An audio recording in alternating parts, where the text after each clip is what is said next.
What is going on, New York Giant fans? Welcome back to another Big Blue in the Bronx podcast episode. Hit the like button if you haven't already, comment and subscribe. Turn on post notifications so you know when a live stream pops or a video drops. Appreciate y'all coming back. Also share this out as well and give us a 5-star rating on Apple Podcasts. So, not too many things to go over today in the preview for the Panthers game, as unfortunately our guest that I planned to have on had a family emergency, and I really couldn't find any content creators afterwards that had availability to come on, and I wanted to stick to schedule as well, going to a Tuesday, Saturday type show. Obviously, that's going to be switched up with the Jets game, but that's a whole nother ball game that's going to be in a week or so don't have to worry about it right now. But some things we're going to go over today: the injury report, the slot cornerback dilemma, the dilemma regarding the offensive line, top matchups for the game, some stats watch as well from last week's Jets-Panthers game, and roster bubble players to watch as well, and that'll be it. So, for injury report, as you know, who's not been practicing and whatnot, Cam Brown, as of right now, he is not practicing. DJ Davidson is coming off the PUP list, so he's starting to get into action a little bit, and I thought he wouldn't get into action, but surprises me again. He got injured last year in week 5, so I thought, okay, it's going to take, a full year recovery, and he'll be back by midseason, but he's off the PUP, and that does wonders for the Giants' D-line depth, really does wonders. Colin Johnson, who Brian Dable and the coaching staff love, especially from last year, got injured against the Detroit Lions. And he said, meaning Brian Dable, it's not supposed to be a long-term injury, but it's going to keep him out. So if he does not play this week against the Carolina Panthers for some reason, whether that's the knee or another injury comes up, whatever, his roster spot is really in jeopardy. He is on the boiler along with the other wide receivers that have done little to nothing this camp. He'll be put in the category with Jaden Mickens, Khalil Pimpleton, Bryce Ford-Wheaton, those type of guys, and you really don't want to put him in that category. But we can't sit here and say, well, last year he probably would have made the roster if he didn't get injured or whatever the story was. Can't rely off last year. So we'll see what happens with him. Hopefully he does play, but that would only increase a chance for a guy like Cole Beasley or Jamison Crowder to make the roster. So there's that. Nick McLeod, he's been injured for a few days, didn't play against the Lions, and starting to think his roster spot is slowly going to be on fire. He's going to be on the boilers soon because you have Jason Pinnock, Dane Belton, and Xavier McKinney as the safeties. And that's what Nick McLeod is as of right now. He is a safety. He's not a corner. He's not a linebacker. They want him at safety. Though they have put him in one-on-one situations against wide receivers in practice, at least before he got injured. And going to that, Bobby McCain, other than maybe 2 plays against the Detroit Lions, looked very good at safety. In the box, he was making tackles. He was doing some deep stuff. And in training camp, there was a couple times he took over as the slot corner. And he was mostly with the 1s and the 2s, not really the 3s. So that tells you, even when McLeod was practicing, that Bobby McCain had a real chance of stealing his spot. And now you have Alex Cook, who is coming on as of recent. Made a couple of nice plays in joint practices, made a couple of nice tackles, was actually the leading tackler against the Detroit Lions with 7. Made a couple of nice plays in the box. A couple other things as well. I would like to see what he does on special teams because special teams unit needs a revamping. I mean, the coach should be gone, but however, that's not going to happen. So you would like to put as many players that are special teams experience on there. The Cam Browns of the world, the Carter Coughlins, the Timon Foxes, the Nick McLeods, 'Leods, Bobby McCains, Alex Cooks. But would the Giants really carry over McLeod as an extra safety, or would they say, okay, we're going to convert you back to a corner? I honestly think that's going to be one of the things they consider. We'll get to that when we go to the slot corner dilemma. But also, we could take it as a whole cornerback conversation, really, because it really concerns everybody in that room. Tyree Phillips, he is one of the guys that in his roster spot is slowly burning up. Matt Parrott did not look great against the Lions, and of course in joint practices he suffered against Aiden Hutchinson. You look at the other guys, and Wyatt Davis and Corey Cunningham, we'll talk about them in a separate instance, in a separate subject, but availability is the best ability. We know this, and the Giants had another guy last year come up from the mist. We'll talk about him in just a second, but Tyree Phillips, a respected vet, solid guy, solid guard, average tackle. He didn't even play well in camp pre this injury. So it's a little disheartening to see him injured because he's not a dislikable guy. But listen, you can't stay on the field, then what impact and what difference are you going to make on this team sitting on the bench? And it's not like he's this all-pro tackle. He's a guy looking for a roster spot. Now, if he does get cut by the Giants and he gets healthy, I will assure you that the Jets or, the Packers or the Panthers will pick him up because he is a solid offensive lineman that you would like to have just in case injury happens. But it's all about what happens in Giants camp. They're not going to say, okay, we're going to reflect on last year. He played better than Parrott. That's not what's going to happen. So we'll see. I think the way he's losing the biggest right now is not just, his play before the injury and being injured himself, but missing the opportunities to play at right tackle for Evan Neal. Matt Parrott has gotten a chunk of those, and only him. Not Davis, not Devery Hamilton, not Corey Cunningham, not any other guy has stepped up other than Matt Parrott. And you could sit here and argue, hasn't been great, but he's on the field. And I'm not defending Matt Parrott, but he's on the field. The next guy, Devery Hamilton, a guy that really impressed last year. In the Pats game, played well. In joint practices, played well. In training camp, played well. And he made his way onto the roster as a depth tackle, depth guard. Then they got Tyree Phillips in and a couple other different guys. And many people thought he was going to play more games, but he didn't. So, Tyree Phillips filled in, and he was going to have to compete upwards for a spot. An uphill battle he had to fight. He was playing with the third team as the tackle on both sides. So he was on the Wyatt Davis spectrum of things. And Corey Cunningham and Tyree Phillips and Matt Parrott were earning first team, second team reps as rotational guards and rotational tackles. But in this situation, Devery Hamilton, he's got versatility, but he's not playing. So that's going to hurt him big time.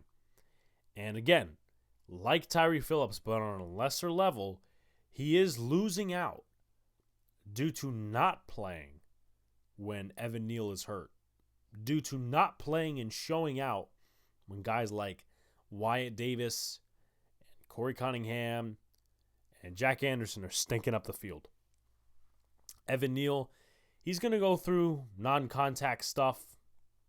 It's good to see him slowly make his way back, but you would like to see him get first-team snaps against other guys the next 2 weeks. We'll see if he's ready for Friday, but Justin Houston, Brian Burns, let's see who else we got. Carl Lawson, Jermaine Johnson, Michael Clemens.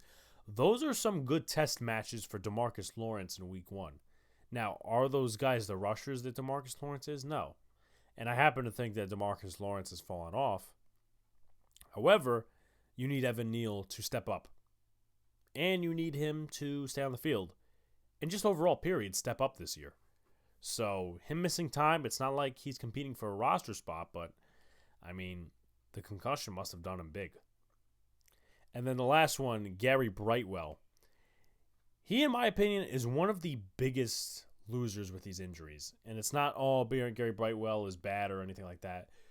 The running back room really hasn't been productive based off that one game against the Lions. Deshaun Corbin had the biggest run. And I think he should get more time as the kick returner and running backs and stuff like that. And he has been as of recent practices, right? James Robinson looked really, really slow against the Lions. He had 6 carries for 9 yards. Guaranteed the offensive line looked like utter garbage. However, he has been known to be slow over the last 2 years. The Jaguars traded him to the Jets. And to move on from that, the Jets moved on from him because he was not very good. He was slow coming off the injury, and that's really taken a toll on his career, that injury. That season ender from 2021, I believe it was. Something along those lines. But listen, in a win-now year for the Giants, they can't be feeling bad for guys. Robinson looked slow. Eric Gray didn't look the best. And once again, you could always factor in the offensive line. However, Brightwell, the offensive line wasn't perfect last year for the depth guys, but Brightwell found a way through. Kick return, punt return, you could probably put Brightwell back there. He's also a core special teams player. If you guys remember that punt that Velus Jones dropped last year against the Giants, which was, the Chicago Bears game, who recovered that punt? Gary Brightwell did. So he's a core special teamer. And the Giants are missing that. And they could always seek guys that play special teams and all that sort of stuff. But Gary Brightwell was coming in, once again, on an uphill battle. That's what you see a lot with these guys on the injury report. These guys are fighting uphill battles just to keep their spot on the roster, and they get hurt. Availability is the best ability before any other of the traits combined. So I think Brightwell is one of the biggest losers coming down with this injury and everything else in between. Now, I do want to go to the slot corner dilemma. It's been a big talking point on Giants Twitter. And I thought, okay, let's do a segment about it. So, if I was to make a prediction, this would be the 5 cornerbacks that make the roster. Aaron Robinson, we'll see if he comes back, but he's not there right now.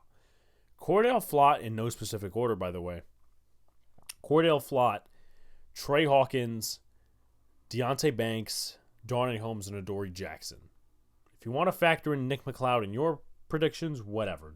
Do as you please. Now, here are the positives. And from the outside, it looks as if 3 guys really can play the slot. Hawkins, I think, can too, but mostly an outside corner. Cordell Flott can play the slot. Darnay Holmes. And Adoree Jackson, who's been playing there more as of recent. Now, what do you get out of positives? It gets more DBs involved, right? You could have Flott on the outside, Adoree in the slot, Banks as an outside corner, Hawkins on the outside. Holmes, not necessarily, because he's just a pigeonhole type slot guy that you're not going to get any production from on the outside. He's too short. The measurements aren't there. But you got 3 guys that can play the slot and 4 guys that can play the outside. And there's a lot of different maneuvering things that you could do that affect this defense in a positive light. Once again, getting more DBs involved. You could put Holmes, if there's a 5 wide receiver set, which, who knows if there is or isn't, if a team randomly decides to do that. Or you decide we're not going to put linebackers on the field. We're going to do 5-3-3 or whatever the hell the defensive lineman is. It would be a 3-3-5 and include no safeties. Do as you please. But you could put Holmes and Jackson in the slot positions, one on the left side, one on the right side. Flott and let's just say Deonte Banks on the outside, and then let's just say a slot position goes to Hawkins, or whatever the case may be. There's a lot of different things you could do with the personnel that you have. And I think it's a positive thing that the Giants have this many corners in terms of flexibility. And there's a lot that could go right. There's a lot that could go wrong. Once again, Adoree' can play in the slot, and Cordell Flott, who is competing for the slot spot, is arguably a better outside corner. Saw it last year against the Vikings, a couple other different teams. I thought he was better as an outside corner. I think he's longer. I don't think there's too much of a speed element to keep up with slot wide receivers. Now, I could be wrong, and he comes in the season. He does really well. But you don't want to put a round peg in a square hole, vice versa. So we'll see what happens. Also, if Cordell Flott plays the outside, there is no pressure, and this is, of course, with Adoree' in the slot. There is no pressure for Hawkins to be a day one starter. You can rotate him as you please, because I don't think, in my honest opinion, despite his training camp emergence, I don't think Trey Hawkins is going to be playing 50% of the snaps week one. Unless the Giants are so boggled down with injuries and a lack of corner depth that they have to get guys in the waiver wire, stuff like that. Like, I would see those guys probably be playing more snaps than a guy like Trey Hawkins. Now, of course, I could be proven wrong, and he's thrown to the Wolves. And they say, okay, let's see what you could do. And then also, man coverage is still a possibility. You don't have to worry about, Darnay Holmes. If you subtract Holmes out of the equation, you could still do what you want. Jackson in the slot, Banks, Flott, all these different things. All these different alignments you could do. But I think one of the main points you could press on, Flott is arguably a better outside corner. And if he plays outside with Adoree' in the slot, there is no pressure for Hawkins to be a day one starter. There was none coming into camp.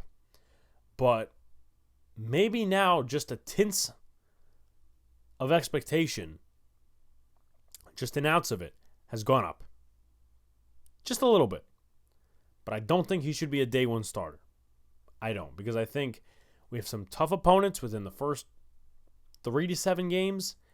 And yes, we want Hawkins to see time eventually, but that would have to be through injury or bad play of somebody else.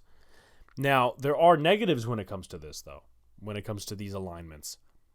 Lack of trust in slot corners. Darnay Holmes, he's a guy that plays mostly successful in zone coverage. He's a guy that if you put him in man, he struggles with rub routes. And he's also a guy that will commit a ton of penalties. Pass interference, holding, that area of the penalty markers. So you sort of have to play zone when you're with Darnay on the field. Or else you are risking, once again, the penalties that he could commit. Now, that also would mean you have a lack of trust in Cordell Flott. Now, would the Giants be strict or not to say, okay, we can make these maneuverings or we cannot? Which navigates in a couple of different areas. Because if they don't want to play Adoree' in the slot and they say we're going to play him on the outside, and they're going to sit here and say, okay, we're going to play Banks on the other side, that means they would likely want to bring in a free agent or a waiver wire corner, or even trade somebody to get another corner off of another roster just to play the slot. And that's a bad thing, because Holmes, you could probably trade him, but he's got a ton of experience.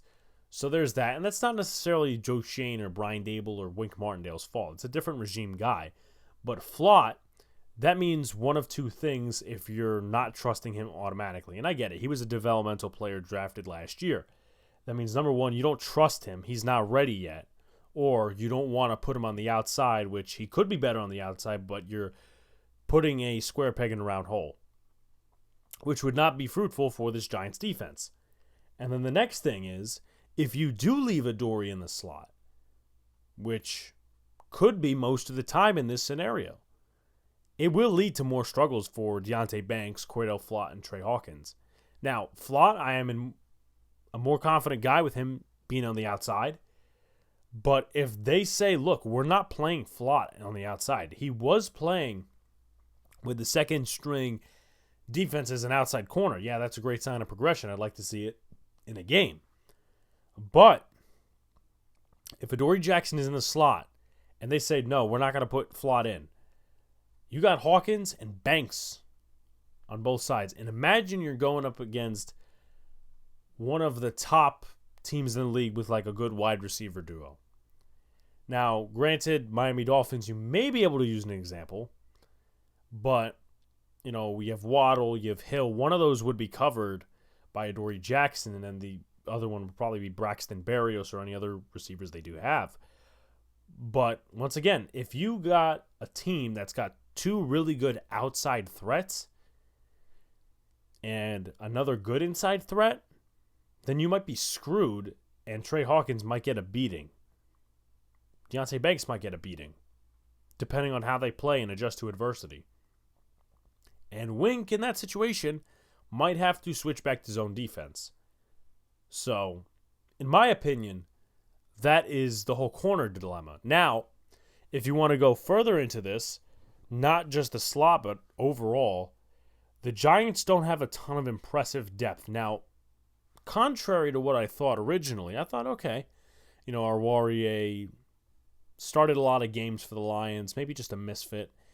Hasn't had a great camp thus far. Rodarius Williams still has problems tackling. The Giants coaching staff does not like him. Jamon Green is a threat to nobody to make the roster, so he's likely a practice squad guy. Let's see who else we got. Zion Gilbert. I mean, he played in 2 games for the Giants last year, but that's not going to prove to be anything. He's a slot guy, and he's not an outside corner. He's a smaller guy. And then I'm trying to think who else. I think there's one guy I'm missing, but at the end of the day, it could be very screwy for the Giants at the waiver wire or where they're cutting down guys. Nick McLeod, you might have to transition him back to corner. A lot of people say, okay, well, McLeod's speed is not good enough to play corner. Safety, he's a bit more rangy, not speedy, but he can play deep safety and whatnot. And he's gotten a couple of picks in training camp that way. But if he's better at safety than at corner, you don't really want to put, once again, a square peg in a round hole and say, okay, because we don't have any depth at corner, we're going to put you at corner. And God forbid the situation happens where Adoree goes down or any other corners go down and he's starting again, you might have to go back to zone defense or just take the cuts to the wrist that you did last year, especially when, guys like Adoree went down. And the other thing is Aaron Robinson. What do the Giants plan on doing with him? It's a 50-50 win-loss situation all around because he's a man corner fit. I think he could play both outside and slot. A lot of people see him as a slot fit. The problem is, does this Giants regime like him? I thought they did based off last year, but also they have a little bit better depth this year with Trey Hawkins, Deonte Banks coming in. And can he stay on the field? When is he going to be ready? Those are questions you need to ask yourself because if it's in practice and all the guys that are starting, Banks, Hawkins, Adoree, Flott, for example, they're healthy, and then Robinson goes down with an injury in practice and he can't play for whatever reason, and then also maybe Adoree goes down a few days later, you're kind of screwed. Kind of screwed in that asset. So he's versatile, in my opinion. He's a good tackler, but he can't stay on the field. So the Giants, I would say about 33% right now are looking at the waiver wire or a possible trade for another corner. Especially in the slot. That's a big dilemma. Talking about dilemmas, let's move to the offensive line. And this is probably the biggest dilemma that the New York Giants have at this moment, is the offensive line. You got 2 guys who are injured that made last year's team. One off the waiver wire and one just generally making the team out of the summer. Tyree Phillips and Devery Hamilton, who I discussed a little bit earlier because they are on the injury report. They are not practicing. They are not doing any of that stuff. They're losing out, and I think the Giants are losing out. Now, of course, it would be a big suffer more towards Tyree Phillips and Devery Hamilton in terms of making roster spots. But on the other side, those are 2 guys that made the roster last year. Tyree Phillips is reliable. Granted, he's not on the field. Granted, he didn't have a good camp. But the Giants could see this one of 2 ways with Tyree Phillips.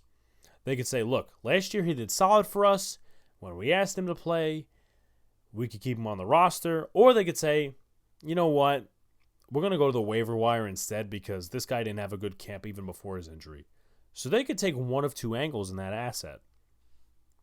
Devery Hamilton, it's most likely over for him. I'm going to say that right now. Unless he studs up, gets off the bench, and plays either with the injury or without the injury, but it's looking like it's going to be out for a few more days, meaning Devery Hamilton, I can't see him making the roster. Even before, I can't see him making the roster. And, if he comes in and plays better than Wyatt Davis and Corey Cunningham, sure. But does that really meet the Giants' standards as far as what they want at offensive tackle in terms of depth? Corey Cunningham and Wyatt Davis, speaking of those two guys, they looked awful versus Detroit. That's nobody's secret at all. Cunningham, 3 sacks. Wyatt Davis, 1. So that's 4 sacks between the offensive tackles. Not even the guards, the tackles. And Wyatt Davis, I will give him a little slack. He is a guard. Corey Cunningham, he's been practicing mostly guard, but is also a tackle. He was drafted out of Cincinnati by the Arizona Cardinals and then went on to the Patriots as a tackle, mostly as a swing tackle. And coming into training camp, these guys, just like Tyree Phillips, Devery Hamilton, they were facing an uphill battle because all these different guys coming in. I mean, Phillips really wasn't facing an uphill battle, but because of the way he was struggling in camp and one-on-ones, he was. But Corey Cunningham, Wyatt Davis, 2 scraps looking for a roster spot. Let's be honest. They're 2 flunkies, right? Wyatt Davis, former 3rd-round pick. Corey Cunningham, late-round pick, 2018, whatever the case may be. They could have had the shot to step up and say, I'm going to be the swing tackle. I'm going to perform like the swing tackle and play better than Matt Parent. Play better than some of the other guys on this roster. But they tanked that.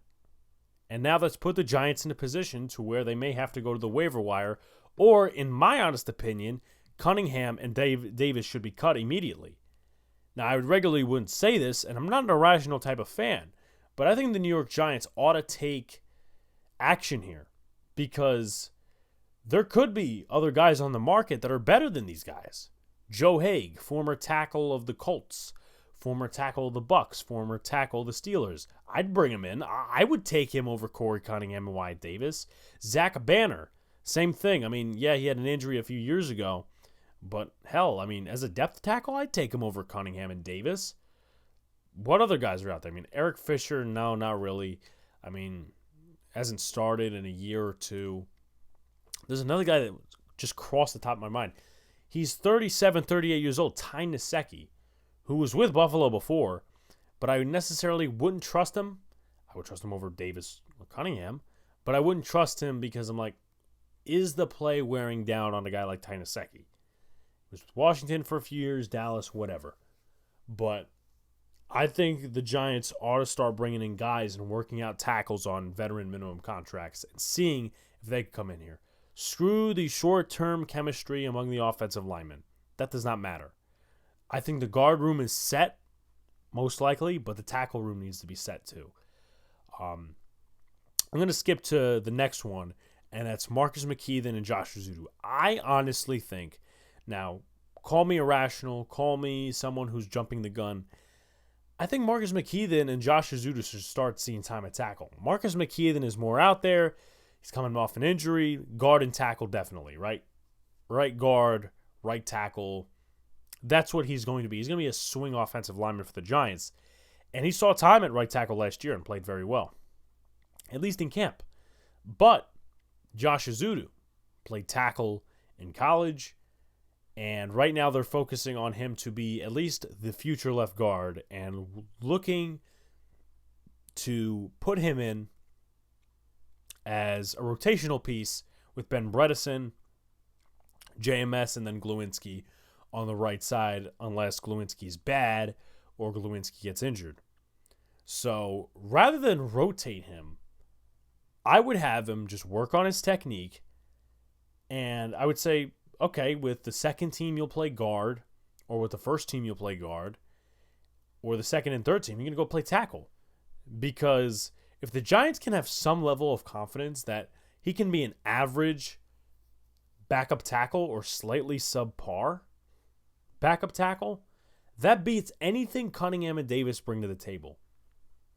And you drafted right. Now, third round, obviously, yeah, they probably had high hopes for Ezeudu. And there's no situation that says, oh, he automatically cannot be a future guard because he's positioned to tackle. No, that just makes him more versatile for the time being because Bredesen is more ready. Glowinski's more ready. JMS is more ready. So, I'm just saying that. And also, I'm going to bring this up. Shane Lemieux and Sean Harlow, I think those guys could make the team. Not that I'm sitting here endorsing it, but Lemieux apparently performed well against the Lions, and this is what he does in the preseason. We saw it last year against the Pats for like 20 snaps. We saw it a couple of years ago against the Broncos where he played like 16 snaps. He played well. This is what he does when mostly it doesn't count, but when he gets more reps, his play starts to plummet. But if they value him and say, look, last year was just a one opportunity type thing, coming off injury, blah, blah, blah, blah, blah, blah, they could say, okay, we're going to keep you as the swing guard, and if we find somebody better, we'll make an upgrade, but right now you are the swing guard. And you can also play center, which they've been doing with Jack Anderson, Sean Harlow, whatever. And the same could also apply for Jack Anderson. I didn't mention him in that whole conversation, in the whole headline, I should say, with Shane Lemieux and Sean Harlow, but he's another guy that can make the roster. Played a couple of games for the Giants last year. A Dable, Bobby Johnson type of guy. So we'll see. And Sean Harlow, he could make the team, honestly, based on his experience. Played a couple of games with the Falcons, played a couple of games with the Cardinals at center and right guard and left guard.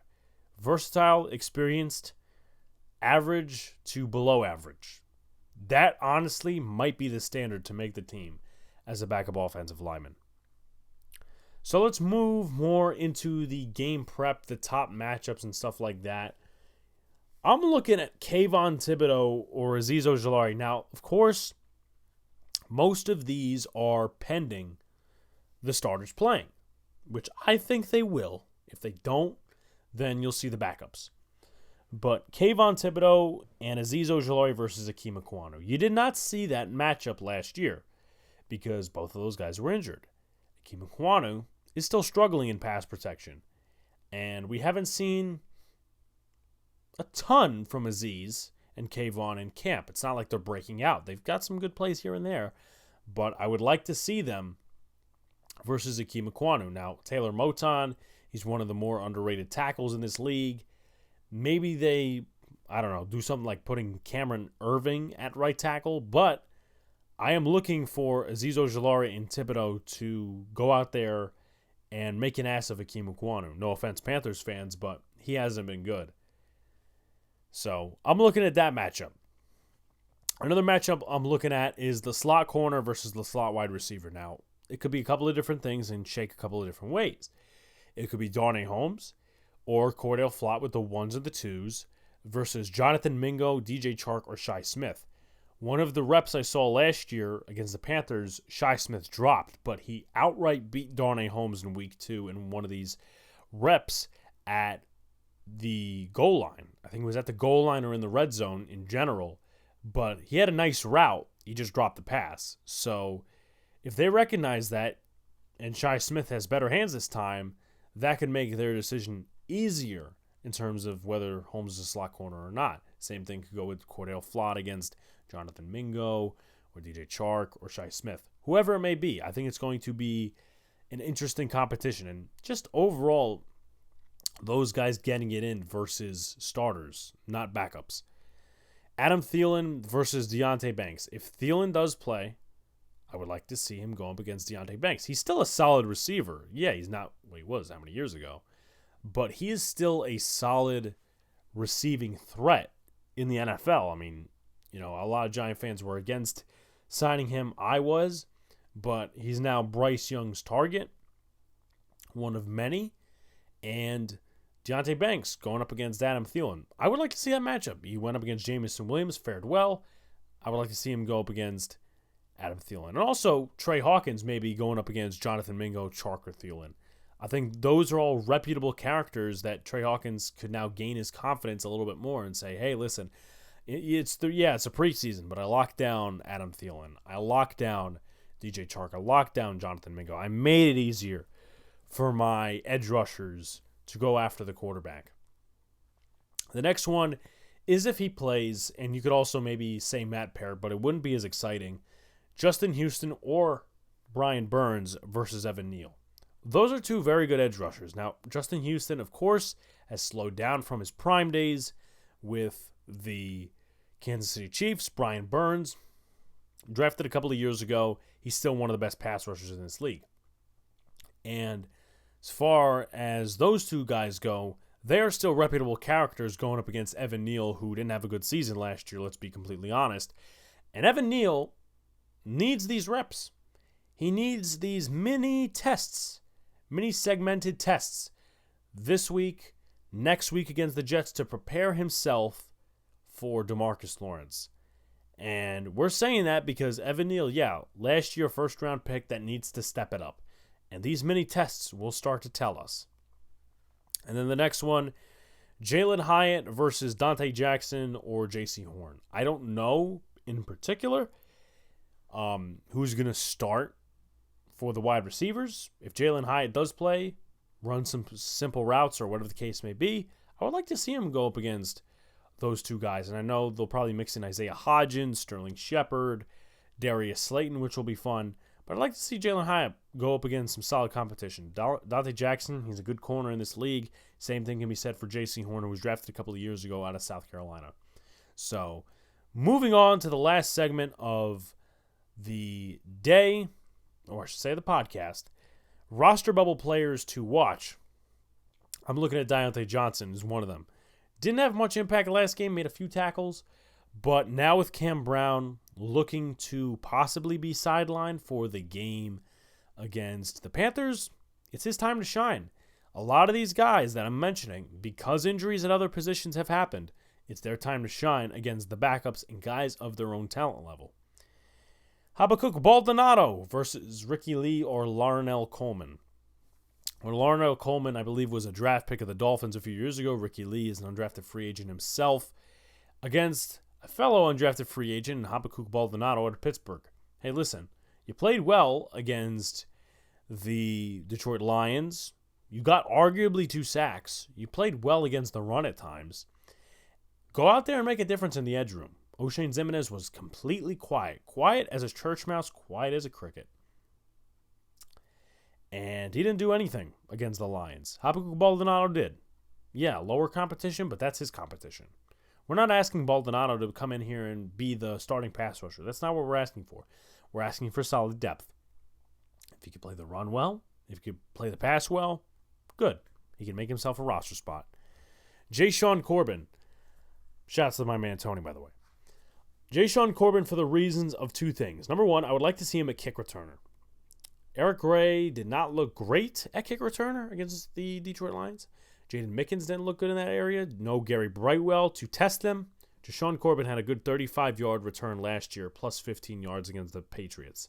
I would like to see him more in that role.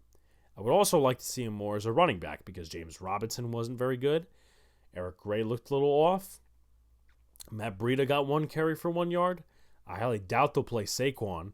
So, Jashaun Corbin, you know what? Go out there and flex. If you're not making this team, you definitely will make another if you flex really well and play really well against this Panthers squad. Amani Oruwariye, he's a guy that really hasn't done well in camp, but he's also been quiet, an interception or 2. He's a guy that really needs to step it up to make this team. Veteran corner, draft pick a couple of years ago from the Lions. There's a lot of teams that need a corner.